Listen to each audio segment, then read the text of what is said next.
Hey everyone, so it's the Devonshire Shepherdess here, and I just wanted to discuss this field today. So we decided that we were going to try and grow some forage rape and kale in this field this year. We have a very drought prone farm, so this summer spring and summer was very dry home here, and you may have seen the video that I did before of there was literally no grass anywhere, this field included. But we took the risk in July and we decided to minimally cultivate it like we have been. So we don't use a plough anymore on this ground, just because we are a very shallow soil over shillet, and it brings up all the stones, but it tends to bring up all the weeds as well. And we've made the three or four fields that we have ploughed over the last 10 years or so have come up what we think are quite dirty, so there's quite a lot of weed in them, whereas our other fields are still remaining clean. This field is a really clean field in terms of thistles and docks and everything. It was just a permanent kind of pasture, but it wasn't doing anything. So we might get a few bales of silage off this field, but it needed some life thrown back into it. So we put a mixture of seed in this. Luckily we put grass types, so ryegrass and diploids and tetraploid grasses, as well as the kale and the rape. And just as well, because the grasses have grown and the rape and the kale, as you can see, has not grown. We have it in small patches, but we were just walking through this field and actually all this grass feels lovely and light, like on your boots. So it's all really new grass, and as you can see, we're hoping to outwinter on this field. We're using the fact that we are a drought prone farm to our advantage this year to try and cut costs, mainly straw costs. If it continues to be dry this year, which it has been currently, it will be fine. And you know, last year we outwintered some cattle. I did some videos on that, and it was absolutely, well, it was brilliant. It did exactly what we wanted it to do, and we were able to, you know, outwinter the cattle, and they finished really well, those cattle on that field. And also we used the hooves of the cattle as the machinery, so it kind of just brought the whole field back to life.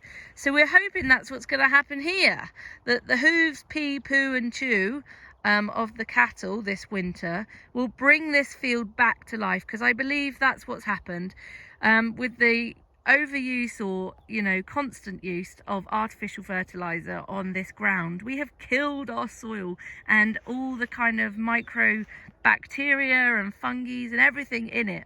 But by using the cattle hooves rather than plows or, you know, metal machinery on behind heavy tractors, we are using the cattle instead to turn up the ground. And then in the spring this is going to go into a GS4.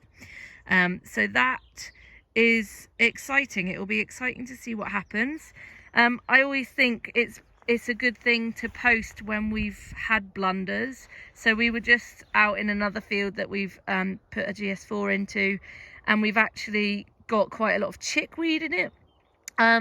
But we know that grazed out, the chickweed will go, and the herbs will hopefully be then able to re-establish. The other herbs have come, which is positive, but so these things happen. You know, this can't happen overnight where we're growing perfect crops. We drove past a field this week of kale, and Andrew says to me, my husband Andrew says to me, "Oh, that's the kind of kale we want to grow." And I'm like, yeah, I know, but there's a process, love. And we're currently going through that process, and it's going to be sometimes good, it's going to be sometimes bad, and sometimes it's going to be downright ugly.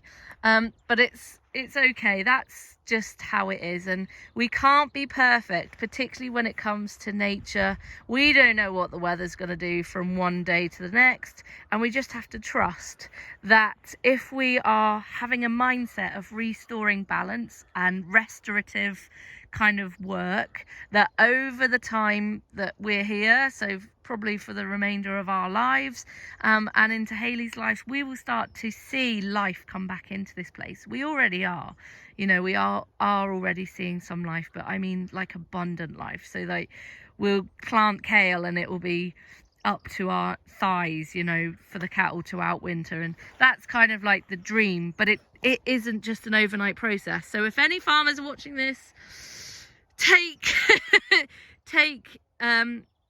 comfort in the fact that it isn't going to happen overnight. These changes aren't, but if we just trust the process and continue to just make one step forward every day or every year, you know, we've reseeded some stuff this year and it has worked out really well, and other times it hasn't, and that's okay. We haven't used fertilizer this year, so we haven't made as many silage bales as we had last year. We have made lots of hay because it was so sunny, so we have lots and lots of hay, but the silage hasn't grown. So we probably will have to buy in hay or something this year, which is okay. But we're hoping to make the most of this outgrazing and what the ground is growing for us, because since it rained in September, literally what was dead and barren land is now growing. Well, this field is a prime example, is actually growing grass. So if it can, you know, I know it's going a bit colder, but if we can keep growing a little bit of grass before we get into, you know, December, January, February time, then we'll be laughing, I reckon. If you have any questions, then please just comment below the video or send me a private message. Speak soon.